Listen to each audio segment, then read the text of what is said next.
오늘 100세 시대 그리스도의 인생 대반격이라는 제목으로 여러분들과 함께 말씀을 나누고자 합니다.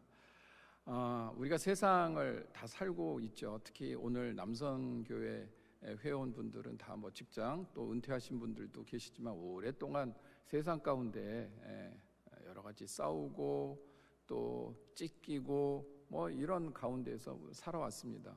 그렇지만 우리가 안 믿는 사람들하고 믿는 사람들하고의 가장 큰 차이는 이 질문 같아요. 그리스도인은 과연 이 세상을 어떻게 살아야 하는가라는 질문입니다.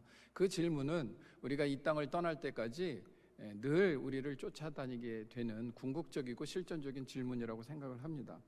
크로스웨이 성경 공부를 예전에 한 30년 전에 한 적이 있는데요. 요 그림이 바로 그 그림입니다. 거기에 주인공이 한 명 나오는데 실베스타라는 친구예요. 그 친구는 우리의 대표적인 이제 모습을 나타냅니다. 과연 세상을 어떻게 살아야 되느냐, 어떤 생활을 해야 되느냐, 그리고 또 교회나 신앙생활을 어떻게 해야 되느냐에 대해서 이제 고민하는 그것서부터 시작해서 굉장히 두꺼운 성경 공부 교재라고 할 수 있습니다. 그것처럼 우리는 이제 이런 질문 속에서 살게 됩니다. 그러면 세상에서는 지금 무슨 일이 일어나고 있는가? 2022년 지금 벌써 하반기가 됐습니다. 전 세계 지구상에서 코로나도 있고 뭐도 있지만 거대한 어떤 큰 흐름으로 보면 보통 네 번째 파도가 지금 몰려오고 있습니다. 이미 초입은 우리를 덮치고 있습니다. 쉽게 말해서 다시 한번 수십 년 만에, 제가 보기에는 50년에서 60년 만에 세상이 다시 한번 뒤집혀지고 있다라는 겁니다. 우리는 이제 지금서부터 또 우리가 얼만큼 살지 모르지만 적어도 우리 여기 모이신 분들이 5, 6, 70대라고 한다면 우리가 100세 오늘 말씀드렸죠. 100년까지 살 가능성이 있지 않습니까? 산다고 하면 앞으로 수십 년 동안 우리는 지금까지 살아왔던 세계와는 전혀 다른 세상 속에서 살게 될 거라고 생각합니다. 그러면 당연히 그 가운데 우리는 믿음을 지켜야 되기 때문에 그리스도인으로서 과연 우리는 어떤 눈을 가지고 세상을 바라봐야 되는가라는 것이 중요할 거라고 생각을 합니다. 올해 지금 일어나고 있는 세상의 큰 변화는 크게 세 가지로 정리해 볼 수 있습니다. 그리스도인의 입장에서 첫 번째는요, 초연결 인공지능 사회입니다. 여러분들 교회에서는 주로 잘 이야기를 하지 않지만 이미 여러분들은 경험상으로 이런 사회가 오고 있다 또는 그 가운데 살고 있다라는 건 주지의 사실일 거라고 생각합니다. 그것을 심플하게 얘기하면 이게 메타버스 사회가 온다라는 겁니다. 여러분들 조금 생소할 수 있을지 모르지만 개인차가 있기 때문에 이거는 여러분들 앞으로 10년 정도 지나게 되면 그것을 실감하게 될 겁니다. 두 번째는요, 이미 대한민국에서 벌어지고 있는 일입니다. 저출산도 못 돼서 초저출산, 초고령 사회가 온다는 겁니다. 한마디로 100세 시대가 이미 왔다라는 겁니다. 왔다. 지금 기준으로도 82세, 87세 평균 나이가 그렇지만 앞으로 10년, 20년이 지나게 되면 우리가 1년을 이렇게 생각하시면 됩니다. 우리가 1년 살잖아요. 그러면 우리의 평균 기대 수명은 6개월이 리펀드가 됩니다. 여러분들 혹시 그런 표현 아시죠? 얼마를 주면 리펀드가 되는 거 있죠? 그러니까 1년을 분명히 살았는데 1년이 제 생애에서 빠지는 게 아니고 6개월이 다시 채워져서 연장이 되는 이렇게 되면 여러분들 혹시 실감을 하실지 모르겠습니다. 세 번째는요, 느끼시겠죠? 코로나 여러 가지 상황, 꼭 코로나가 아니더라도 정치, 경제 전 세계적으로 일어나고 있는 것이 영적으로 하나님을 믿는 쪽에서 나 자신을 믿고 인공지능 기계를 믿고 그냥 세상을 믿고 사는 그야말로 탈종교의 시대가 일어나고 있다. 이것은 그냥 어디 책에서 나오는 그런 얘기가 아니고 우리가 everyday 매일매일 실존적으로 경험하는 사회라고 볼 수가 있습니다. 간단하게 몇 장만 지금 일어나고 있는 일을 조금만 더 말씀을 드리도록 하겠습니다. 가장 중요한 지금서부터 일어난 우리의 사회 구조는요, 초연결 사회라는 말로 여러분들 머릿속에 딱 집어넣으시면 됩니다. 여기에 핵심 메시지는 뭐냐면요, 중간에 써있죠. 연결되지 않으면 고립되고 고립되면 소멸한다, 이 뜻입니다. 자, 이게 무슨 말일까? 뭐 말은 알겠는데 실감이 잘 안 나실지 모르죠. 여러분들 혹시 밖에 나가시다가 또는 외출을 하거나 또 직장에 가다가 깜빡하고 휴대폰을 놓고 왔습니다. 그럼 여러분들 어떻게 하시겠습니까? 오늘 하루 그냥 휴대폰 없이 약간 불편하지만 그냥 은혜로 살자라고 그냥 하루를 외출을 하시겠습니까? 아니면 아이고 하고 다시 돌이켜서 핸드폰을 갖고 오시겠습니까? 아마 다 갖고 오실 거예요. 핸드폰이 없으면 안 되는 사회입니다. 이게 도대체 무슨 걸까? 그냥 단순하게 연락이 안 되고 불편하고의 차원을 넘어서 요게 그 말입니다. 연결되어 있지 않으면 내가 고립된 상태고, 고립되면 나는 사회적으로, 그러니까 육체적으로는 아무런 문제가 없어요. 그죠? 아무런 문제가 없습니다. 내가 개인이 활동하는 데는 문제가 없어요. 그렇지만 사회적으로 다른 사람들과 관련해서는 내가 그 시간만큼 죽어 있는 겁니다. 이해가 되시죠? 왜냐하면 연락이 안 되니까 사회적으로 고립되어 있는 것이고 소멸되어 있다, 이렇게 표현할 수가 있는 것입니다. 그러니까 지금 사회는요, 단순하게 인공지능 사회 이렇게 얘기하면 그냥 느낌에 기계로 하는가 보다, 그런 게 아니고 사회 구조 자체가 인대인, 사람과 사람, 그 SNS라고 얘기하죠. 인대물, IoT라고 얘기하는 겁니다. 물대인, 물대물이 모든 게 다 연결되어 있는 겁니다. 그러니까 바깥에 나가가지고 냉장고 끄는 걸 세탁기 끄는 걸 잊었네 하면은 여러분들은 이제 조금 아날로그 쪽에 가까우니까 빨리 들어가가지고 꺼야지라고 하는데, 여러분들이 이제 기술적으로 이게 조금 별로 앞서 있지 않아서 그렇지, 이 핸드폰만 갖고 있으면 그걸로 해서 현재에 관계없이 여러분들 불도 끌 수 있고 모든 가전 장치들을 다 해서 여러분들이 안 가더라도 할 수 있는 사회인 겁니다. 그거는 분명히 그렇게 되어 있는 거예요. 수많은 어플들이 그걸 다 가능하게 만든 겁니다. 이게 뭐냐면 초연결 사회죠. 앞으로 다가올 사회겠습니까? 이미 벌어지고 있는 사회겠습니까? 내가 그걸 사용하든 사용하지 않든 기술적으로 전 세계는 다 연결되어 있는 거죠. 다 연결되어 있다라는 것이 굉장히 중요한 앞으로 살아가야 될 것의 포인트 하나고요. 4차 산업혁명 이래가지고 한 5년 정도 난리가 나가지고 이렇게 돼 있는데, 갑자기 최근 2년 반 사이에는 이제 코로나 때문에 갑자기 4차 산업혁명 이런 말이 조금 퇴조된 느낌이 있어요. 그런데 그렇지가 않습니다. 실리콘밸리에서는 코로나가 일어날 때 이거 더 잘 됐다라고 해가지고 전 세계적으로 이 카운트를 해보시면요, 다 어마무지한 영역의 얘기인 겁니다. 그 중에서 이를테면 무인 자동차, 지금 이제 여러분들 앞으로 이렇게 하다가 안 나올지도 몰라, 이런 생각이 듭니까? 아니면 조금 지나면 다 무인 자동차로 바뀔 거라는 생각이 듭니까? 당연히 바뀝니다. 그거는. 그다음에 드론이라는 거 이미 벌써 해가지고 방송 같은 데서 드론으로 띄워가지고요, 옛날에는 이렇게 평면적으로 카메라가 앵글이 됐는데, 유난히 최근에 보면은 위에서 그 조망을 하는 세계 테마 기행 같은 것도 다 이렇게 다 드론 때문입니다. 그거 말고도 수많은 크라우딩 컴퓨팅, IoT, 빅데이터, 로봇, 나노, 게놈, 바이오 헬스, 그다음에 최근에 NFT, 핀테크, 블록체인, 비트코인 난리 났죠. 투기한다고 영끌을 모아가지고 한다. 그래갖고 청년들이 지금 엄청 골탕 먹고 있는데, 이 사회가 현재 작동하고 있는 사회인데, 이것들이 다 모아지면서 어느 쪽으로 가냐면 이른바 메타버스 사회라는 것으로 가고 있는 겁니다. 그러면 이 메타버스라는 게 여러분들 좀 생소하시죠? 이건 게임하면서 이렇게 아바타가 가지고 젊은 친구들이, 어린애들이 막 이렇게 하는 거 아닌가라고 생각을 하는데, 우리 노인들은 그냥 버티면 되는 거 아닌가 생각하는데, 버티기에는 우리가 살 날이 너무 많이 남았거든요. 이 메타버스는 이 뒤에 쭉 보이시죠?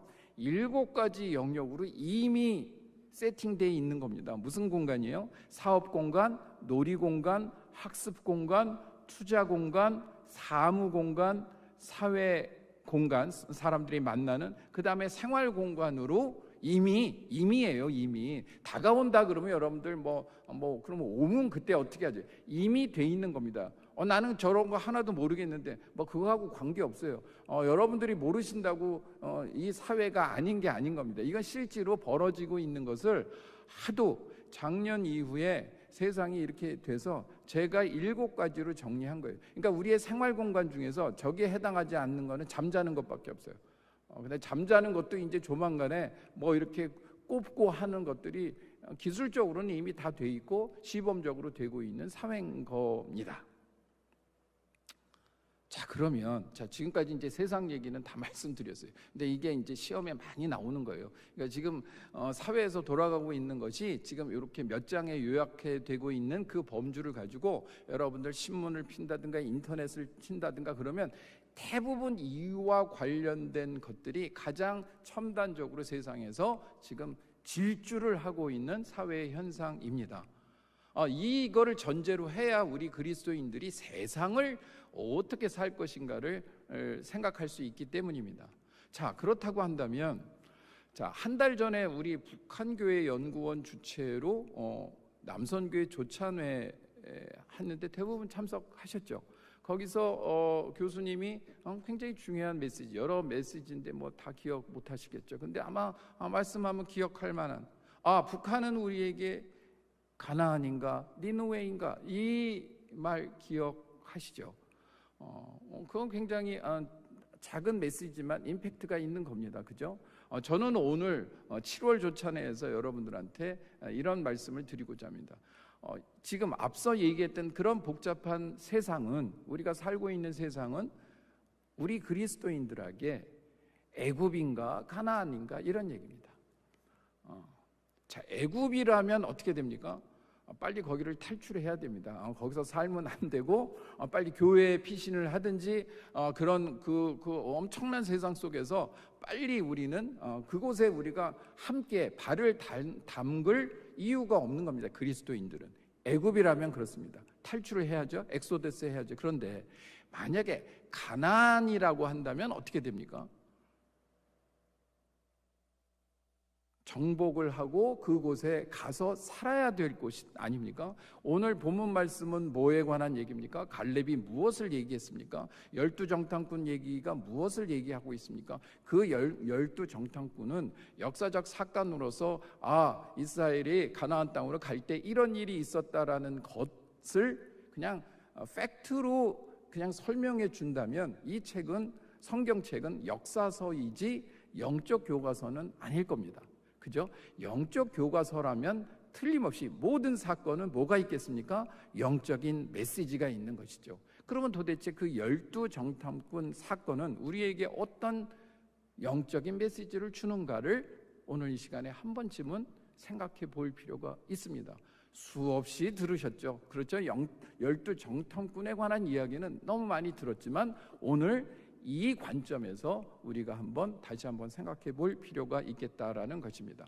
그래서 첫 번째 이야기는 갈렙 이야기로 시작하고자 합니다. 오늘 본문 말씀 그대로입니다. 자, 모세가 출애굽의 40년의 여정이 있었습니다. 그것을 우리는 광야 생활이라고 하는 것을 우리가 잘 알고 있습니다. 그런데 이 출애굽 사건의 주인공으로 보면 단연 한 명만 뽑는다면 누구겠습니까? 모세죠. 그죠? 모세죠. 총 감독은 누구시겠습니까? 여호와 하나님이시죠. 그렇지만 주인공은 모세일 겁니다. 그죠? 모세일 겁니다. 그 위에 모세를 돕는 두 면의 서브 주인공 또는 조연 정도, 주연급 조연이 있다면 두 사람을 들 수 있습니다. 첫 번째는 당연히 여호수아죠. 그죠? 여호수아죠. 모세를 이어서 계승자로서, 후계자로서 여호수아가 가나안 땅을 정복했습니다. 그런데 오늘의 주인공은 이 두 명은 너무나 유명하죠. 또 우리가 설교 말씀을 통해서 여러 번 우리가 들었습니다. 그런데 가끔씩 듣기는 들었지만 우리가 약간 잘 알지 못하는 인물이 있습니다. 알기는 알죠. 이름은 늘 들었습니다. 왜? 여호수아와 늘 패키지로 나오기 때문에 그렇습니다. 12정탐꾼 중에서 10정탐꾼과 2정탐꾼 할 때 여호수아와 갈렙. 근데 여호수아는 우리가 잘 알고 있습니다. 오늘 갈렙 이야기를 하려고 합니다. 출애굽을 할 때 모세는 80세, 여호수아는 45세, 갈렙은 38세 정도로 추정하고 있습니다. 자, 그러면 갈렙의 생애는 대단하죠. 출애굽을 할 때 그 갈렙이 88세였습니다. 가나안 땅을 정탐할 때 정탐꾼 12정탐꾼 파송될 때 40일 동안 갔을 때 40세였습니다. 그런데 가나안 땅을 입성한 때가 85세가 아니고 78세 정도 됩니다. 그리고 한 7년 정도 지나서 산지를 분배하는 오늘 이 본문에 사건이 있을 때 갈렙의 나이는 85세라고 보시면 되겠습니다. 자, 오늘 성경의 말씀 여정에 이제 좀 너무 본문이 길어서 그 중에 하이라이트만 우리가 본문으로 읽었기 때문에 그 내용은 잘 아실 겁니다. 그런데 갈렙을 알기 위해서는 그 전후 맥락을 좀 더 우리가 읽으셔야 되는데 그건 집에 가서 읽어보시고 간단하게 그 내용을 봐야 갈렙이 어떤 삶을 살았는지를 이해할 수 있습니다. 그거를 제가 잘라서 한번 말씀드려 보겠습니다. 첫 번째는요, 40세부터 시작하죠. 내 나이 40세 때, 그렇죠? 정탐케 했다라는 얘기가 나옵니다. 7절에 나옵니다. 그런데 8절에 보면 빨간 거에 중요하죠. 제가 쭉 한번 읽어보시면서 보세요. 나는 나의 하나님 여호와를 온전히 쫓았으므로 여러 번 나옵니다. 민수기에도 나오고 어디에도 나옵니까? 오늘 본문 여호수아에도 나오고 이렇습니다. 그런데 거기에 대해서 하나님께서는 모세를 통해서 또 민수기에 보면 하나님이 직접 말씀하신 내용이 나옵니다. 뭐라고요? 내 발로 밟는 땅은 영원히 너의 자손의 기업이 되리라. 그러니까 약속하신 겁니다. 첫 번째 단계, 이미 여호수아는 40대 때 그 언약을 받았고 그 언약을 믿은 몇 안 되는 게 아니고 2명 정도 되겠죠. 여호수아와 갈렙 중에 한 사람이었죠. 자, 그 다음에 10절에 보면은 이제 보소서 쭉쭉쭉쭉 말씀 나온 다음에 이스라엘이 광야에서 행한 이 45년 동안을 나를 생존케 하셨습니다. 그 45년은 긴 세월 아닙니까? 매우 긴 세월입니다. 태어나서부터 말씀을 받았던 40년보다도 더 긴 45년이 지났습니다. 그 광야 생활을 갈렙의 입장에서 보면 한마디로 정리하면 훈련을 받은 거죠. 훈련을 받은 겁니다. 왜냐하면 갈렙은 40세 때 그렇게 약속하셨는데 45년 동안 하나님께서 왜 이러시지? 이건 뭐야 도대체? 라고 하는 생각이 있었을지 없었을지 저희는 알 길이 없습니다. 그건 논점이 아니고 성경에 적혀져 있는 기록 보면 45년 동안 내가 온전히 그 길을 행했다는 것은 틀림없이 그 생각을 놓지 않고 잊지 않고 있었다는 것이 분명하죠. 그러니까 45년이란 카운트를 했을 겁니다. 자, 세 번째가 나옵니다. 오늘날 내가 85세로 돼. 지금 이게 기록된 그때 지금 나오는 얘기입니다. 자, 오늘날 오히려 강건하니 나의 힘이 그때나 이제나 일반이라. 아까 본문에 여러분들 읽으셨죠. 85세인데 비슷하다는 거예요. 40세 때나 여전하다는 겁니다. 근데 이걸 우리가 한번 해석해. 진짜 여전했을까? 그런 궁금하기도 해요. 그죠? 그런데 애지간했을 거라고 생각합니다. 심신이 피곤하고 했으면 이렇게 표현할 리가. 생각보다 이런 뜻이겠죠. 생각보다 내 힘이 남아있고 여전하고 내가 할 일에 대해서 할 만한 기력이 있다 이런 얘기죠. 경험도 있고. 그거는 이 세대하고 비슷하지 않습니까? 여러분들 예전에 여기 한 60대를 기준으로 한번 보십시다. 우리가 60대를 기준으로 보면 태어나서 한 10살 이렇게 됐을 때 대부분 50대 때 돌아가신 것 같아요. 그리고 60대 때면은 오래 사셨지 이런 얘기 듭니다. 70대면요 장수에 70이나 사셨대. 제 기억에 아주 지금도 분명해요. 그리고 60대면은 거의 다 예외 없이 지팡이를 들고 다녔어요. 여기 조금 젊으신 분은 모르겠지만 나이 드신 그 가끔 옛날 옛날 조선 시대에 가까웠기 때문에 한복을 입은 분들도 많았고 지팡이를 짚고 수염을 기르고 갓을 쓴 분들도 많았어요. 지금 생각하면 정말 격세지감인데 불과 수십 년 전에 그런 일이 있었습니다. 제가 목도를 한 거 여러분들 다 경험을 하실 겁니다. 그때 80이 됐는데 뭐라고 얘기하는 거 하니 그날에 여호와께서 말씀하신 이 산지를 내게 주소서. 그날에가 뭡니까? 그날에 40년 전에 45년 전에 그 말씀하셨던 그 산지예요. 그 산지. 근데 그 산지가 어떤 산지냐 하면요, 그냥 랜덤, 뭐 제가 가끔 그 우리말 같은 영어를 쓰는데 뭐 다 이해하실 거예요. 그냥 뭐 여러 산 중에 그냥 저 산지 좋아 보이니까, 그게 아니에요. 그 산지는 정해진 산지입니다. 약속하셨던 그 산지예요. 그러니까 뭘 보면 알 수 있습니까? 그 부대, 그곳에는 안악 사람이 있고 그 안악 사람이 뭐냐면, 그들이 보기에 우리가 메뚜기 같았을 것이라고 얘기했던 갈렙의, 여호수아 갈렙의 고백 이외에 열 정탐꾼들이 봤던 사람들이죠. 그러니까 그 사람들 때문에 우리는 거기 못 간다고 했었던 그곳인 거죠. 그곳을 달라는 거예요. 그건 뭐예요? 여호수아 갈렙은 그곳이 하나님께서 우리에게 주신 땅이라고 철석같이 몇 년 동안, 45년 동안 믿었기에 저 이야기가 나오지 않겠습니까? 이건 뭐 자명한 이야기예요. 그래서 내가 필경 여호와의 말씀대로 쫓아낼 것이다 라고 여호수아한테 얘기를 합니다. 한 7살 정도 위니까, 그리고 여호수아가 전체 이제 지도자니까 얘기를 하는 거죠. 같은 뭐 늙은 사람은, 진짜 많이 늙은 사람은 2사람밖에 안 남은 거예요. 뭐 백전노장이 하는 얘기 같은 느낌 같은 걸 여러분들이 가지시면 됩니다. 그리고 나서 어떻게 됐습니까? 여호수아가 축복했다고 해서 그렇게 하라고 얘기를 합니다. 그렇게. 그래서 뭡니까? 그 땅이 무슨 땅입니까? 헤브론이라는 땅입니다. 갈렙의 기업이 됐다는 얘기입니다. 오늘날까지 이르렀으니, 여기 이유가 나오죠. 그가 이스라엘의 하나님 여호와를 온전히 쫓았으며, 또 나오죠. 온전히 쫓았으며. 그래서 그 땅에 제일 마지막에 뭡니까? 전쟁이 그쳤더라. 더 이상 전투가 안 일어나고 정복이 됐다, 이런 얘기입니다. 성취죠.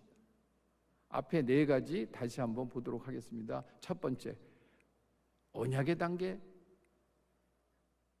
훈련의 단계, 비전의 단계, 성취의 단계.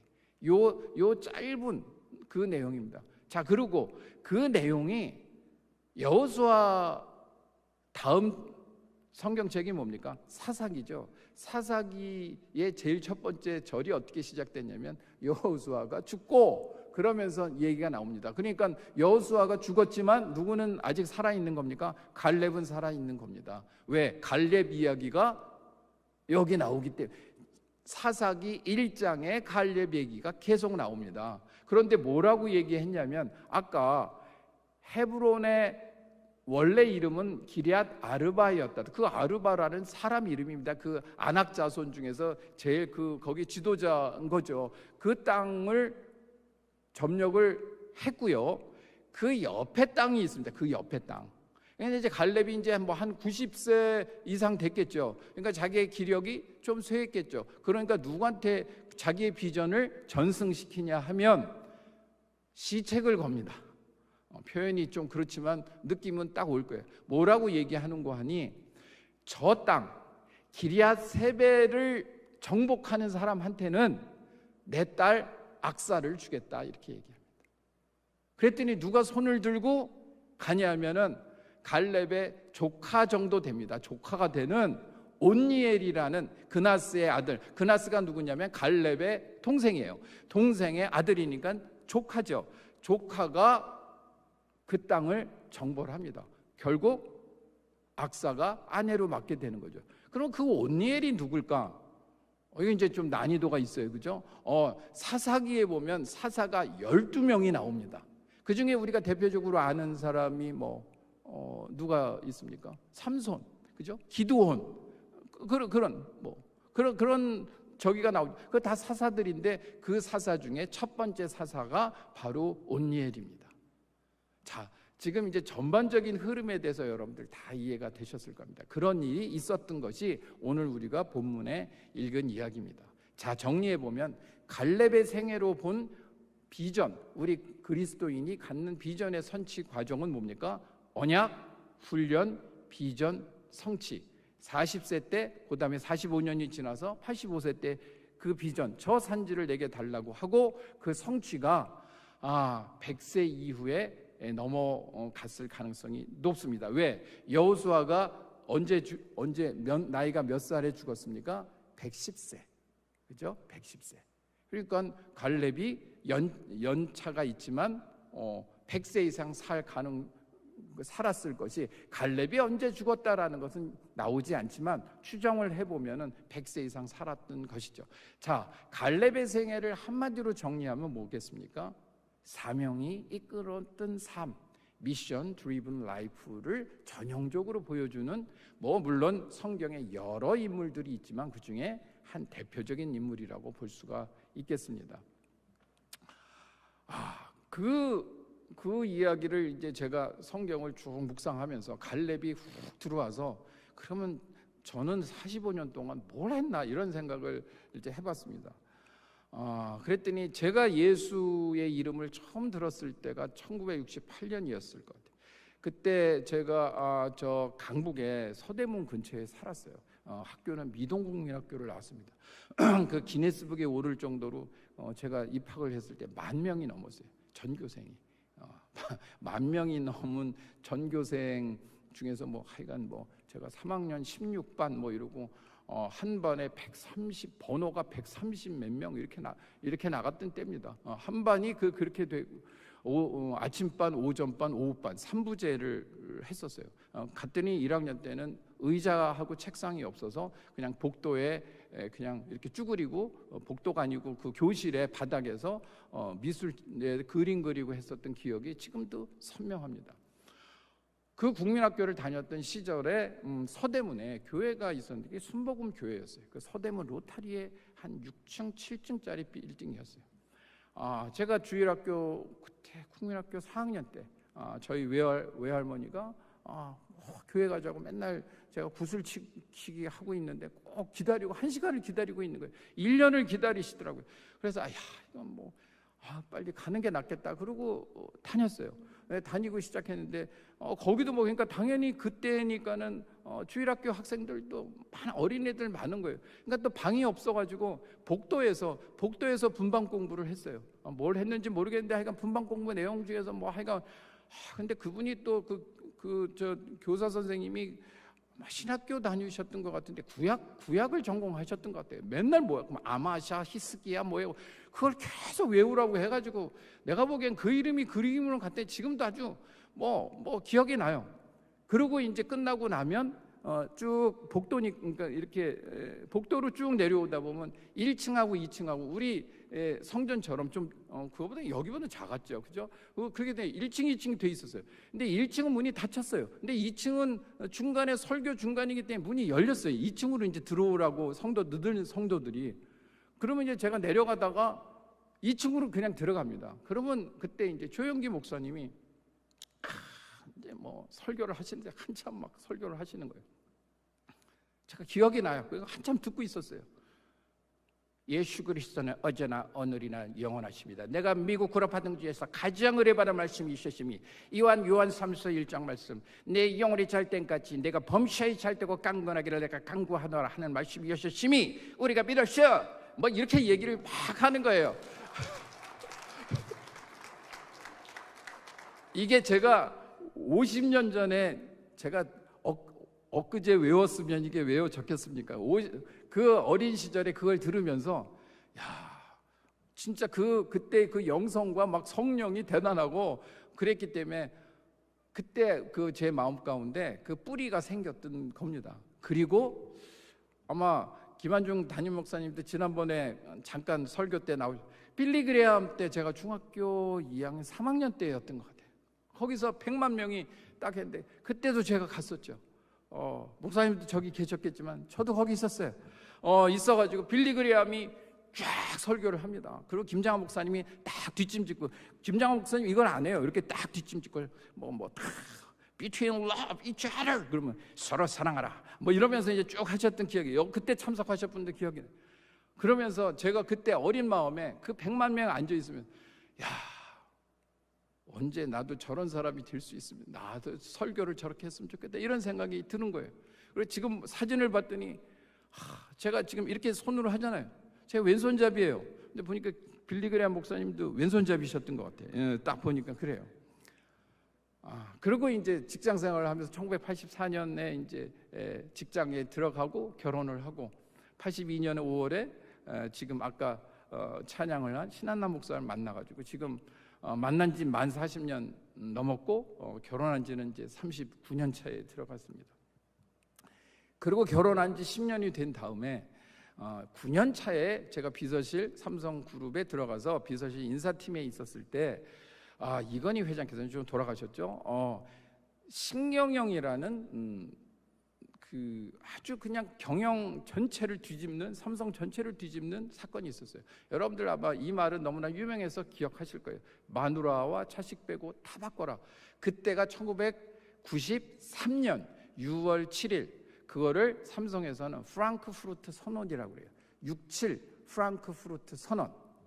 제가 그때 그 업무를 담당하면서 그 회장님을 쫓아다니면서 하신 그 이야기를 다 정리를 했어요. 왜 책도 만들고 하고 회사에서 10만 부 배포하고 뭐 정부에서 또 달라고 그랬고 또 10만 부 또 만들었고 20만 부를 해가지고 그때 뭐 그리고 이원복 씨한테 부탁을 해갖고 만화 신경을 해갖고 만화로 책을 만들어가지고 뭐 교보문고에서 다 팔고 그랬어요. 그때 제가 충격을 받았습니다. 세상은 넓구나. 세상이 돌아가는 게 이렇게 돌아가는 거구나. 세계가 움직이는 것이 이런 원리로 돌아가는 건가를 다 그 세계를 쫓아다니면서 보고 나서 그리고 딱 봤더니 우리 가정에는 문제가 있다. 화목하고 뭐 예수도 잘 믿고 그때 우리 신한남 목사가 잠실 쪽에서 전도사 생활을 했기 때문에 신앙에 문제 없었고 뭐 다 그랬어요. 근데 우리는 이거는 앞으로 문제가 있다라고 판단해서 그로부터 딱 1년 후에 1994년 6월 7일 가족 신경영을 선포를 합니다. 다 3명을 모아놓고 저 어머니, 우리 집사람, 그다음에 우리 아들, 셋을 모아놓고 이제 4명이서 그래서 저 보면 그걸 제가 스캔 뜬 거예요. 67 석촌동 선언이 그때 석촌동에 살았기 때문에 그리고 내부를 해서 뭐 제 본인 거 엄마 버전, 아들 버전, 할머니 버전. 그런데 이 4대 사고 중에서 3분은 유실되고 지금 할머니 버전만 지금 남아서 이제 할머니 이렇게 써 있던 게 그거예요. 할머니 이제 어머니한테 이렇게 드리면서 우리가 국제화를 해야 된다. 그래서 그 해 94년에 제가 전주에 TD를 갑니다. 트레스디아스를 가서 회심에 하나님과 회개 드리고 하나님을 인격적으로 만나고 방언을 받고 7개의 환상을 받고 하면서 이제 거듭나게 되는 생활이 94년도에 발생하게 됩니다. 그리고 미국으로 95년에 떠나게 됩니다. 이거는 틀림없이 하나님의 커리큘럼이다. 오늘 그 광야 45년처럼 그렇게 생각해서 그때 대륙횡단을 2번을 하고 종단을 2번을 하고 40개 주를 다 차를 가고 뭐 그래서 지금도 미국 전문가예요. 눈만 감으면 저는 미국 지도를 주별로 다 그릴 수 있어요. 이쪽에 메인주고 이쪽 워싱턴이고 플로리다고 여기 캘리포니아고 다 50개를 그릴 수 있어요. 아마 미국 사람도 그렇게 못 그리겠죠, 그죠? 50개가 뭐 중간 보면 거기가 거기처럼 보일 텐데 그렇게 하고 광야 생활에서는 뭐를 먹어야 됩니까? 성경에서는 뭘 먹었습니까? 만나를 먹죠. 저는 뭘 먹었겠습니까? 만나를 안 주시고 햄버거를 주시더라고요. 그래서 1000개의 햄버거를 제가 먹고 1년 300 하루에 3개씩 먹으면 1000개잖아요. 근데 한 200개밖에 못 먹었어요. 더는 못 먹겠더라고요. 그래서 하여간 그걸 하면서 세월을 보내고 그때 제 비전 뭐였습니까? 어렸을 때 꿈, 전 세계에 나가면서 여러 사람들 앞에 서서 복음을 전파하고 말씀을 전파. 그래서 그때 뭐 회사에서 뭐 시키는 뭐 연수 이런 거 다 하고 왜 미국에 갔냐면 제가 영어를 공부해야 되겠다. 그래야 전 세계에 나가서 영어로 말씀을 전파할 수 있겠다라고 생각을 해서 영어를 배우려니까 그때 영어를 하나도 못했거든요. 아까 우리 가정에 국제화에 문제가 있다 그 얘기의 핵심은 뭐냐면 제가 영어를 못한다 이 얘기했어요. 그래서 그렇게 가서 저기가 플로리다에 있는 토마스빌 베프티스트 처치 여기서 제가 하나님을 경험하는 삶을 미국 사람들하고 저만 이방인이 돼가지고 함께 12주 13주죠 전체 13주로 되어 있습니다. 13주 교육을 받고 그 다음에 피츠버그에 가가지고 프라미스 키퍼, 그때 프라미스 키퍼가 대단했어요. 미국의 열풍에. 그래서 컨퍼런스에 참석해가지고 은혜를 받고, 내가 또 신학교 갈지 모른다. 그래서 또 노스캐롤라이나 몬트리스라는 작은 마을이 있어요. 거기 그 미국 전체 장로회에 연수원이 있는 곳이에요. 거기도 또 방문해가지고 거기서 했더니 뭐 거기도 학교가 있어요, 신학교가. 그래서 뭐 거기 가면 뭐 등록 다 알아보고, 그러고 이제 돌아왔죠. 그러고 돌아와서 DTS를 하게 됩니다. DTS를 98년도에 하면서 98년도에 이때 뭐 죽는 줄 알았어요. 너무 회사 일이 엄청 바쁜데 저녁마다 가야 되고 주말에 가야 되고 뭐. 근데 어떻게 했어요. 또 뭐 제주도에 가가지고 또 썸하고 뭐 열방 뭐 거기 가가지고 또 제주 공원에서 또 집 찾고 음성을 들어야 되고 뭐 바빴습니다. 그리고 하나님의 다림줄을 하고, 그리고 2004년도에 제가 평신도 사역을 내가 보니까 삼성에 계속 다니면서 이게 뭐 갑자기 목회로 하기는 어렵겠다. 그래서 평신도 사역을 결심하고 회사는 회사대로 다니지만 제가 성경 공부 교재도 만들고 성경 공부 내용을 준비를 해야 되겠다. 그동안 훈련시키신 것이 얼만데, 그래서 제가 성경 공부를 책을 교재를 만들어서 계속 지금도 그거를 가르치고 있습니다. 그리고 2010년도에는 사명 선언문을 딱 했는데, 저기 딴 거는 못 드려도 향후 100년의 역사를 바라보면, 제가 이걸 수차봤는데 이번에 이걸 정리하면서 보니까 이 본문이 다시 보이더라고요. 그래서 제가 100년을 좋아합니다. 100세 시대를 좋아하고, 목양교회도 목양 100년을 제가 강조하는 이유가 오늘도 중요하고 내일도 중요하지만 앞으로 이 다음이 중요하다. 이 비전과 미션이 중요하다. 그래서 저는 그거를 사명으로 삼고 이렇게 사명 선언문을 쭉 정리를 해가지고 우리 가정에서 예배 드릴 때마다 이것을 다 읽습니다. 읽고 그렇게 하는 내용으로 그렇게 하고, 그 다음에 제가 꿈을 그렇게 꾸었는데 뭐 하나님께서 그 비전을 안 주시고, 아까 조영규 목사님, 빌리 그레함 그 비전과 꿈을 품고 있던 걸 하나님께서 불쌍히 어여삐 여기셨는지 제가 10,000명 넘는 집회, 여기 이제 잠실 체육관인데 3층까지 꽉 찼죠. 12,000명 운집했는데 못 들어온 저희가 2,000명이에요. 14,000명 앞에서 참 여기서 지금도 제가 복음을 전파했으면 얼마나 좋겠습니까? 하여간 인생을 잘 살아라, 정직하게 살아라. 뭐 청년, 거의 다 청년이에요. 청년들한테 그렇게 했던 기억이 납니다. 자, 이제 세 번째 얘기. 첫 번째는 갈렙 이 얘기를 했습니다. 두 번째는 편의상 제 말씀을 조금 드려야 연관이 되기 때문에, 그렇지 않으면 그냥 뭐 공허한 강단에서의 외침이 되기 때문에. 세 번째, 자, 앞으로의 36년이 어떻게 돼 있는가. 제가 지금 6학년 4반입니다. 우리의 인생학교에 여러분들 다 학년이 있어요, 그렇죠? 자기 나이를 잘라서 50대 그럼 5학년이에요. 60대 6학년이에요. 7학년 70대 8학년 혹시 계세요? 계시고, 할렐루야. 8학년이 오셨네요. 자, 자기 나이에서 100에서 자기 나이를 빼면 여러분들의 산지입니다. 산지 정확하게. 그 나이가 산지는 아니지만 산지를 하나님께서 내게 주신 사명, 그 산지를 정복할 남은 시간이에요. 저는 36년 남았죠. 그래서 제가 갈렙 프로젝트라고 이름을 지었습니다.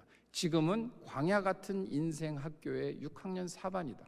이제 36년 남았는데 아직 건강하고 지식과 경험이 넘치니 주의 사명을 감당하기에 충분하고 기력과 열정으로 가득 차 있으니 어찌 주님 주신 산지를 감당치 못하랴, 이런 얘기입니다. 우리 교회, 생명을 살리는 교회, 주여 예수 믿게 하고 제자 삼는 교회, 우리 교회의 표어이자 슬로건이자 우리의 사명일 것 같아요.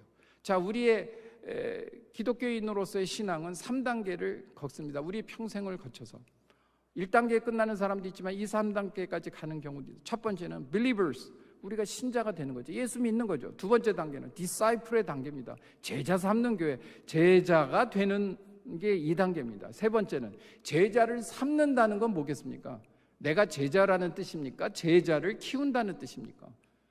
키운다는 뜻이죠. 제자를 키우려면 내가 제자여야 되겠습니까? 제자보다 하나 더 윗단계에 가야 되겠죠. 그거를 성경에서는 사도라고 하죠. 아포스톨이라고 얘기를 하죠. 베드로도 물론 예수님의 제자지만 베드로를 뭐라고 얘기합니까? 사도 베드로. 바울을 뭐라고 합니까? 사도 바울. 사도는 제자보다 더 높은 24시간 365일 주를 위해서 먹든지 마시든지 그리고 심지어는 순교까지도 불사하며 살아가는 사람을 우리는 아포스톨, 사도라고 얘기를 합니다. 남을 가르치는 교회의 리더가 된다 그러면 제자죠. 그죠? 내 영혼 구원하기 바쁘다 그러면 내가 신자입니다. 여기 계신 분들은 다 셋 중에 하나일 겁니다. 제가 뭔가 이렇게 좋은 말을 해드리고 제가 여러분들 다 사도십니다 그러면 그렇다고 사도가 됩니까? 그러니까 제가 빈말을 할 수가 없어요. 여러분들 기분이 좋으실지 모르지만 그거는 여러분들이 판단하시라는 거예요. 여러분 셋 중에 하나일 겁니다. 신자가 아니시라면 거의 이 자리에 오실 일은 없었겠죠. 그죠? 신자거나 제자거나 사도거나. 그러면 그 단계가 여러분들이 신자라면 제자가 돼야 되겠죠. 여러분들이 현재 제자라면 사도가 되셔야 되겠죠. 그렇게 사셔야 되는 것이 그리스도의 삶이라고 생각을 합니다. 자, 그러면 그리스도인은 인생을 무엇으로 사는가? 이 수염난 이 할아버지 누군지 톨스토이라는 사람이, 이 사람은 도대체 굉장히 독실한 기독교 신자였어요. 도대체 우리는 인생을 무엇으로 사는가? 이 책도 있어요. 우리 그리스도인이라면 여러 가지 성경이 이렇게 두꺼우니까 수많은 메시지가 있습니다. 줄여서 얘기한다면 첫 번째는 사랑, 지상 계명이겠죠. 하나님 사랑, 이웃 사랑, 사랑으로 대표되는 거. 또 마태복음 28장, 사도행전 1장 나오는 것처럼 증인이 돼서 복음을 전파하는 사명, 이 두 가지 사랑과 사명이 여러 가지 인생의 삶 가운데 중요한 거라고 생각을 합니다. 갈렙은 1막, 2막, 3막, 4막을 통해서 언약, 훈련, 비전, 성취의 과정을 겪었습니다.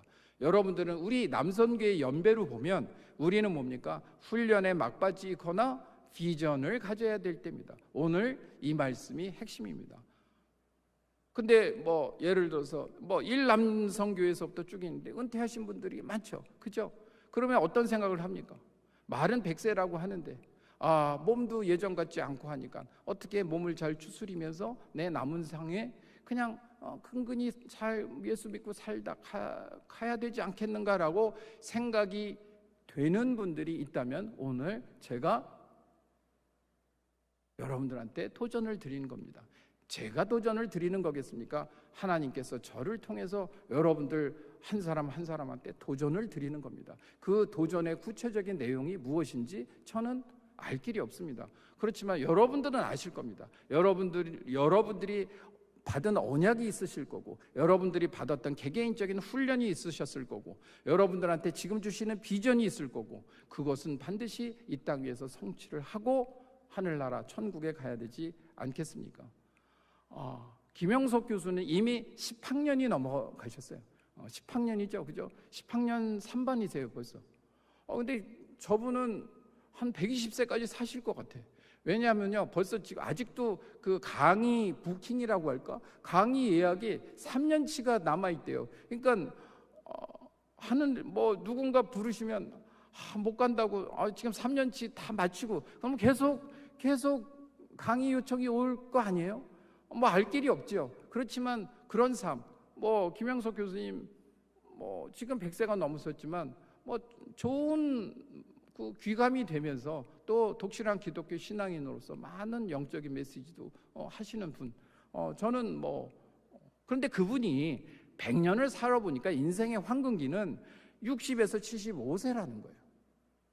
자, 여러분들 대부분 아까 80세 되신 우리 성도님 계시지만 대부분은 60에서 75세거나 언더 그 밑 아니겠어요? 그러면은 아직 황금기에 가운데 있는 것인데, 여러분들이 여러분들의 인생의 황금기 속에서 그리스도인의 황금기, 뭐 일반 세상의 황금기야 뭐 여행 가고 뭐 즐기고 하는 황금기라고 할 수 있지만, 그리스도인의 황금기는 뭐겠습니까?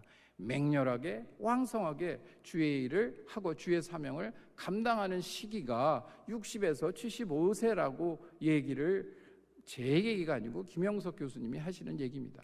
그래서 우리가 신한락 목사하고 저하고 한 몇 달 동안 하여간 유튜브는 다 뒤지면서 도대체 노후 100세까지에 관련된 무슨 일을 갖고 하는가를 다 봤더니 이 5가지를 넘지 않습니다. 대부분이 제일 중요한 게 1번이에요. 건강에 대한 메시지가 너무 많아요. 무슨 뭘 먹지 마라, 뭐 해가 운동을 해라, 뭘 조심해라, 체력 관리를 하라. 이게 50% 이상 돼요. 2번째 얘기가 노후자금, 돈이 중요하다. 그러니까 유산을 자식한테 미리 넘겨주지 말라, 연금이 중요하다, 아껴서 써야 된다, 30년을 살아야 되니까 덜렁했다가 나중에 큰일 난다. 이게 전체 30%예요. 건강과 노후자금이 80에서 90%예요. 나머지 조금씩 일이 있어야 된다, 사람이 일이 있어야 안 늙는다라는 얘기, 그 다음에 주변에 사람, 친구, 가족을 포함하는 거죠. 있어야 된다. 그 다음에 끊임없이 공부하고 성장해야 된다. 요 부분, 그러니까 다 합쳐서 항목으로 따지면 이 5개를 넘지 않습니다. 이 부분이 안정이 돼야, 이건 그리스도인하고 관계없어요. 세상을 앞으로 100세까지 사는 동안에 필요한 5가지 조건입니다. 그리스도인에게 필요합니까? 안 합니까? 당연히 필요하죠. 그런데 그 말씀 드리려고 이 자리에 섰다면 그냥 일반 무슨 평생교육원에서 하는 강연이겠죠.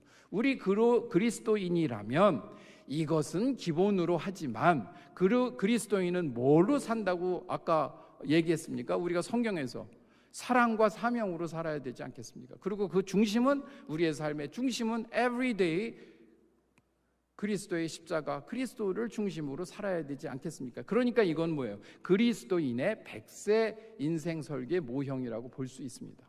그걸 저한테 한번 적용을 해봤습니다. 남은 인생에 과연 나의 산지는 어디일까? 갈렙의 산지는 헤브론인데, 그 헤브론은요, 그게 단순한 장소가 아니에요. 그게 나중에 몇백 년 후에 다윗이 왕이 돼가지고 했었던 첫 번째 수도입니다. 그 다음에 예루살렘으로 옮기는 첫 번째 6개월인가 동안 도읍으로 삼았던 곳이 그 헤브론이에요. 갈렙이 그것을 정복하지 않았다면 다윗을 다른 성경이 기록되어 있겠죠. 그런 어떤 시대적 맥락이 연결되어 있는 곳입니다. 그렇다고 한다면 우리가 성경을 믿고 신앙을 진지하게 믿는 사람이라면 한 번쯤은 이 생각을 해볼 필요가 있는 거죠. 나의 남은 인생, 나의 산지는 과연 어디일까? 그것이 바로 그리스도인의 미션과 비전에 관한 얘기일 거라고 생각을 합니다. 그런데 가장 멋진 삶은 뭐겠습니까? 나의 미션이 나의 비전이 되는 삶이겠죠. 그죠? 나의 미션이, 나에게 하나님께서 내게 주신 사명이 나에게도 비전이 돼서, 저 곳은 꼭 내가 정복해야 되겠다라는 생각이 드는 그것이어야 되겠죠. 그래서 제가 그 모델을 가지고 제 현재의 삶, 살고 있는 것들을 쭉 정리를 해봤습니다. 보니까 쭉 제가 정리를 해봤더니 한 32가지 정도의 활동을 하더라고요. 개별적인 큰 거 작은 거 다 합쳐서 그걸 쫙 펼쳐가지고 이렇게 펼쳐서 하고 있습니다. 거기 다른 건 공부 중에서 제가 중국어 공부, 지금 또 다시 제가 중국어 공부를 한 40년 했는데 시원치가 않아요. 그래갖고 또 다시 공부를 지금 하고 있어요. 왜 하겠습니까? 이 나이에. 제일 좋은 건 우선 어학을 하면 치매에 안 걸려요. 그건 이제 세상 사람들이 생각하는 거예요. 근데 저는 제가 그 사명 받은 것 중에 아까 7개의 장면을 주셨다고 아까 잠깐 말씀드렸죠. 그 중에 중국이 들어가 있어요. 근데 제가 이 나이에 지금 중국하고 무슨 관계가 있을까라고 생각할 때가 된 거예요. 제가 삼성에 다니면서 지금 중국 본사에 가가지고 중국의 CEO가 됐다 이러면 또 얘기가 되는데, 지금 다 끝났는데 지금 뭘까라고 하는데, 갈렙처럼 끝날 때까지 끝난 것이 아니다. 언젠가 하나님이 부르실 때 중국으로 가라고 하면 가려면, 복음을 전파를 하고 하려면 중국어로 해야 되잖아요. 그래갖고 열심히 지금 뭐 중국어를 하고 있어요. 그러니까 중국어를 공부한다는 것이 다 뭐랑 연결됩니까? 사명과 연결되고 그 다음에는 그리스도와 연결되는 거죠. 이 모형대로 모든 우리의 먹든지 마신든지 하는 개별 활동들이 우리가 무슨 개인마다 다 틀릴 겁니다. 어떤 활동들을 하든지 간에 다 연결되어져야 그리스도인의 24시간이 되는 것이죠. 그래서 그리스도의 사명이 이끄는 삶, 이사는 지웠고요. 36525 이게 무슨 숫자입니까? 36525 심증은 가지 않습니까? 365 어디서 많이 이게 우리가 100년을 살면은요 사는 인생의 날수예요. 그렇겠죠. 근데 왜 25가 붙습니까? 6년이 4년에서 한 번씩 하루가 오기 때문에 100년을 살면 25일을 더 살잖아요. 그러니까 끝에는 36,525일을 살게 되는 거예요. 그러면 여러분들은 정확하게 카운트가 됩니다. 36,525분에 오늘 여러분들이 생년하고 카운트를 하면요 정확하게 자기가 몇 날째를 사는지가 여기 계신 분들 다 나오게 되는 거죠. 그러면 그걸 빼면 남은 날이 여러분들한테 남아있는 겁니다. 그때 여러분들은 무엇을 하실 겁니까? 그리스도인이라면 사명을 감당을 해야죠. 그 사명은 개인마다 다 다를 겁니다. 그래서 이게 제가 이번에 다시 정리를 한 거예요. 그 7개의 그 부분을 제가 정리해서 좀 복잡하지만 다 연결된 거예요. 20대, 30대, 40대, 50대, 60대, 70대, 80대 나이가 갈수록 지경이 넓어져야 되겠다라는 부분이죠. 그죠? 개인 나로부터 시작해서 가정, 교회, 직장, 사회, 국가, 세계, 열방에 이르기까지 쭉 가면서 그죠? 그 각각의 역할들 중에 여러분들이 해야 될 것들을 다 정리를 해야 되는 거죠. 제 밑에 부분은 제가 지금 하고 있는 활동들을 그렇게 정리를 한 겁니다. 그렇게 계속 바꿔나가야 되는 거겠죠. 업데이트도 해야 되는 거겠죠. 그렇게 그러면 그게 사도행전 1장 7절 8절 예루살렘, 유대, 사마리아, 땅끝 우리 개개인은 모두 나의 예루살렘이 있고 나의 유대 땅이 있고 나의 사마리아가 있고 나의 땅끝이 있을 겁니다. 개인마다 다 다를 겁니다. 여러분들이 그것을 100세 동안 100세가 될 때까지 준비하시면 될 것 같습니다. 그래서 코로나가 될 때 선교를 떠났어요. 필리핀 선교 30주년 행사 참석하려고 갔는데 2021년 2월이었어요. 20년이구나. 20년이네요. 잘못네. 작년이 아니고 재작년에 코로나가 딱 출발하려고 하니까 그때 10,000명이 모인다고 그래서 필리핀에 10,000명 집회가 있었어요. 거기에 저희가 한 25분 할애를 받아가지고 참석을 하러 갔는데 가는 날 코로나서부터 시작해서 필리핀에서 그 시의 시장이 행사 금지. 그래가지고 출발을 해가지고 뭐 아무 행사도 못 하고 다 취소돼가지고 뭐 빨리 한국 사람들 그때 뭐 저 신천지 때문에 난리 났을 때요. 빨리 필리핀을 떠나라 그래가지고 필리핀에서 한국으로 오는 마지막 비행기를 타고 온 그 사진입니다. 미션이죠. 그 다음에 제가 2년 동안 이거 뭐 완전히 이제 폐쇄가 됐으니까 카톡으로 목회를 해야 되겠다. 평신도 목회죠. 그래서 카톡 칼럼을 시작을 했습니다. 그래서 2년 동안 제가 카톡 칼럼을 1,000개를 썼습니다. 1,000개. 많이 쓴 거예요. 아주 죽는 줄 알았어요. 1,000개를 써서 그 중에 일부를 책을 냈습니다. 그래서 오늘 나눠드린 그 책이 바로 제가 코로나 때 최근 2년에 쓴 책입니다. 그리고 올해 들어서 그러면 도대체 저의 산지는 무엇일까를 묵상하다가 잡은 제목이 이 제목입니다. 100세 시대 인생 대반격이다. 그래서 사회에 있는 많은 사람들에게 특히 그리스도인들에게 우리의 사명이 무엇인지를 일깨워주는 일이 나의 사명이라고 그 사명을 임무를 받아서 이것은 아시아 연합 신학대학원에서 제목 보시죠. 100세 시대의 인생 대반격. 거기에 양평 주민을 대상으로 했기 때문에 그리스도인에는 빠져 있습니다. 근데 여기 이제 교회니까. 그리고 지난주에도 큰 교회에 가가지고 한 500명 모여 있는 데서 또 마찬가지로 말씀을 전하고 평신도로서 사역을 하는 일을 하고 있습니다. 뭐 때문에 하겠습니까? 이 산지를 내게 주셔서 갈렙에게 주었던 그 사명, 저한테는 무엇을 줄까? 그래서 미국에 이제 갔을 때 이제 그때 제가 너무 그 바울을 사랑하고 흠모해서 바울처럼 세계 선교를 해야 되겠다 그랬고 포울신 그랬는데, 최근에 저는 그 생각 못했는데 갑자기 신 목사가 이제 바울은 쓸 만큼 썼으니까 이름을 바꾸는 게 어때? 그래서 뭘로? 그랬더니 갈렙으로. 그래서 제가 갈렙으로 이제 바꾸려고 합니다. 갈렙 신입니다. 앞으로 절 보면 갈렙으로 불러주시면 좋겠습니다. 이렇게 해서라도 제가 저한테 사명을 줘야, 그렇죠, 갈렙, 이렇게 제가 그 얘기를 들을 때마다 다른 사람은 그냥 부르겠지만 저는 무슨 생각을 하겠습니까? 오늘 여러분들의 전한 이 많은 것들을 다 생각하고 실행할 수 있지 않겠습니까? 그래서 오늘 왜 제목 중에서 하필이면 여러분들 의아해하셨을 것 같아요. 아니 뭐 교회 제목이 교회 뭐 그리스도인에 들어간 거는 좋은데 뭐 인생 대반격 100세 시대 이상하다. 제가 이해가 되셨죠? 갈렙이 살았던 삶을 정리하면 뭐겠습니까? 100세 시대 갈렙의 인생 대반격이었죠. 85세 때 그 얘기를 한 거라고 생각합니다. 자, 이제 결론을 내도록 하겠습니다. 여기가요 아주 훌륭한 곳이에요. 제가 하여간 2번을 가봤어요. 그리고 이게 제가 찍은 사진이에요. 잘 찍었죠? 제가 잘 찍은 게 아니고요, 그냥 너무 장소가 좋아서 그냥 스마트폰으로 찍으면 이렇게 나와요.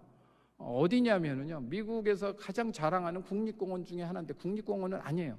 이거는 나바호족의 트라이벌 파크이라고 해가지고 인디안 레저베이션, 나바호들이 사는 곳 안에 있는 공원이에요. 당연히 미국 땅이었으면은 국립공원으로 지정을 했을 텐데 미국에는 400여 개의 미국 전체 중에 구멍이 400개가 뚫려져 있어요. 그게 뭐냐면 그 지역들이 인디안들 자치 사는데요. 얼마 전에 4년 전인가 아마 저희 교회에도 인디안 선교를 하신 선교사님이 한번 오셔서 아마 저녁 때 한번 했었던 기억이 납니다. 그 인디안들이 이곳에 살고 있는데, 자, 이 인디안들은요 굉장히 영성이 의외로 여러분들 저 도끼나 들고 울룰룰루, 이건 백인들이 영화를 만들어서 그렇죠. 굉장히 영성이 높고, 인디안도 무슨 신입니까? 유일신입니다. 인디안 유일신이에요. 다신교나 이런 게 아니에요. 그분이라고 얘기해. 그분의 메시지를 보면요, 우리가 그 내용의 책을 읽다 보면 이거는 이 자들이 하나님을 알지 못하고는 이렇게 말할 수 없다는 것이에요. 저게 그 책입니다. 몇 페이지냐면 한 900페이지 정도 돼요. 누가 썼냐면 유시화 시인이 쓴 책이에요. 제목도 나는 왜 너가 아니고 나인가예요. 나는 누구냐면 인디언들을 얘기해요. 너는 뭐냐면 백인들을 얘기하는 거예요. 왜 우리는 당신들과 다른데 당신들은 당신처럼 만들려고 하는가에 관한 이야기예요. 그 부분. 그런데 여기서 제가 말씀드리는 그 말씀을 드리려는 게 아니고 Lost Kingdom, 그 인디안들의 역사를 어떤 사람이 쓴 사람인데, Lost, 잃어버린 왕국이에요. 뭐냐면 그 인디안 북미 남미까지 다 인디안이 뭐라고 그럴까 살았잖아요. 지금은 뭐예요? 다 쫓겨나서 엄청난 작은 구역에 갇혀 살고 있습니다. 갇혀 살고 있어요. 교회 얘기를 하면서 왜 이 말씀을 드리는고 하니, 우리 올해 얼마 전에 61주년 했잖아요. 그러니까 목양교회는 몇 학년 몇 반입니까? 6학년 1반에서 6학년 2반 넘어가는 거예요. 자, 100년, 목양교회가 100년이 되는 시점에 여기서 기념 성회 하겠죠? 몰라요? 그때 하겠죠. 그것을 여기에 있는 성도들과 우리들이 그림을 그리지 않으면 앞으로 39년 후에 이곳이 어떻게 될지, 어떤 모양으로 남아있을지에 대해서 누가 생각합니까? 그게 뭐냐면 Lost Kingdom, 잃어버린 하나님 나라가 되는 것이죠. 우리가 저 산지를, 이곳이 산지일 수 있습니다. 내게 달라고 기도하지 않았기 때문에 이렇게 넓은 곳에 성도가 오겠느냐? 점점 다음 세대는 3%라는데 3% 아니에요, 사실은.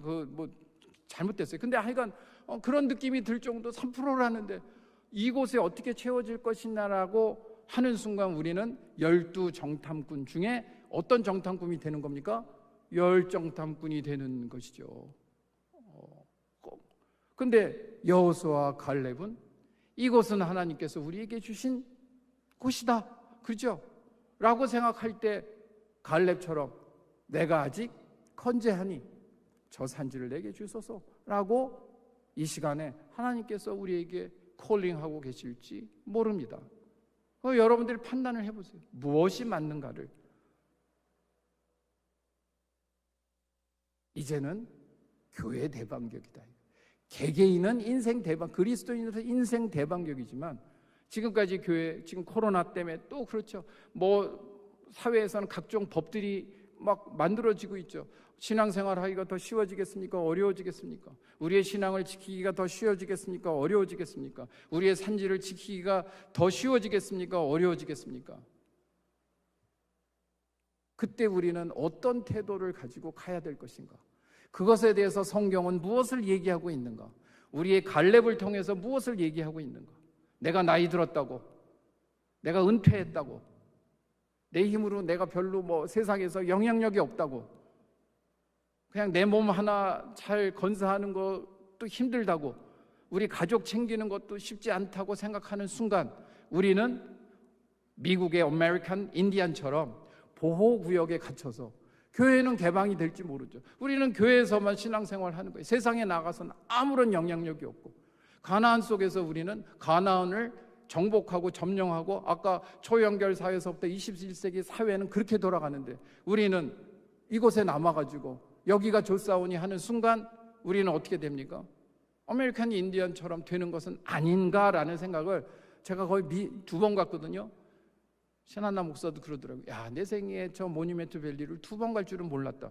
그래서 제가 그랬어요. 3번 간다. 언젠가 내가 한 번 더 간다. 그냥 가는 게 아니에요. 그것을 볼 때마다 그런 마음이 되는 겁니다. 왜 인디안들은 그렇게 선한 영성을 가졌는데도 불구하고 왜 그렇게 됐는가? 빠진 게 있죠. 갈렙과 같은 비전과 사명이 없었기 때문이 아니겠는가? 이 시간에 하나님께서 여러분들한테 또 우리에게 말씀하십니다. 우리는 앞으로 100년이나 남았는데 왜 100세가 됐겠어요? 모세는 우리의 인생이 시편에서 이렇게 말씀하지 않았습니까? 우리의 인생이 70이요 강건하면 80이다. 근데 당신은 120세 살았어요. 여호수아도 110세 살았어요. 갈렙도 100년 이상 살았어요. 110세 이상 살았을 것 같아요. 왜 오래 살았을까? 사명이 있으니까. 하나님께서 사명을 주시면 오래 살게 하시겠죠. 왜? 그 사명을 감당케 하려면은 데려가시면 안 되지 않습니까? 그러면은 100세 시대라는 건, 전체 시간이 이렇게 갔다는 건 그리스도인에게서는 어떤 복음의 메시지일까요? 세상에서는 의료가 좋아지고 건강 상태가 좋아져서 100세 살았다고 얘기하지만, 그리스도 하나도 이게 하나님께서 영향력이 없는 영역이 있습니까? 그럼 하나님께서 100세를 우리에게 살게 했다는 건 뭘 의미하겠습니까? 하나님께서 너희에겐 사명이 있다. 그리스도인 그 남은 인생 동안 무언가 해라. 그것은 하나님께서 하나님과의 기도를 통해서 하나님께 이미 받은 사명을 버리지 말고 가야 되지 않겠는가? 목양교회도 이 땅 위에 이 동천동에 이렇게 큰 엄청난 교회, 저는 맨날 밖에 나가서 자랑해요. 우리 교회가 얼마나 좋은지. 2층 3층 이거 저는 이렇게 볼 때마다 여기 꽉 차가지고 우리 담임 목사님이 복음을 전하고 말씀을 전하고 했을 때 아멘 소리가 쩌렁쩌렁하고 세상을 울리고 하는 그 부분, 그게 여기서 끝나는 것이 아니고 그 사람들이, 우리 성도들이 밖에 나가서 각 처소에서 뭔가 사회적 사명을, 빛과 소금이 되고 그리스도의 향기를 전할 때 우리는 살아있는 교회, 생명을 살리는 교회, 제자 삼는 교회가 되지 않겠는가라는 생각을 하게 됩니다. 이게 제 생각이겠습니까? 하나님 아버지의 마음이시겠습니까? 자, 남은 39년간 61주년이니까 목양 100주년이 될 때까지 우리 교회는 무엇을 해야 될 것인가를 생각하는 것이 교회 대반격이 아니겠는가라는 생각을 하게 됩니다. 과연 우리의 산지는 어디인가? 우리 교회의 산지는 어디고, 우리 가족의 산지는 어디고, 나 개인의 자신의 산지는 어디인가? 85세의 갈렙도 사명을 얻었는데 우리는 과연 어떤 사명을 받아서 그것을 성취하고 하나님께 고백할 수 있겠는가라는 것이 오늘 이 시간, 이 오늘의 성경 말씀을 통하여 우리에게 주시는 거라고 생각합니다. 마지막 사명을 향한 우리 그리스도인의 인생 대반격, 이 산지를 내게 주소서. 우리 모두 마지막 축제를 마친 후에, 마지막 하나님께서 주신 호목 숙제를 마친 후에 천국 가면 모든 게 클리어 되는 거 아니겠습니까? 그 날을 위하여 우리가 열심히 일했으면 좋겠습니다. 기도하시겠습니다. 사랑해 주님 감사합니다. 오늘 갈렙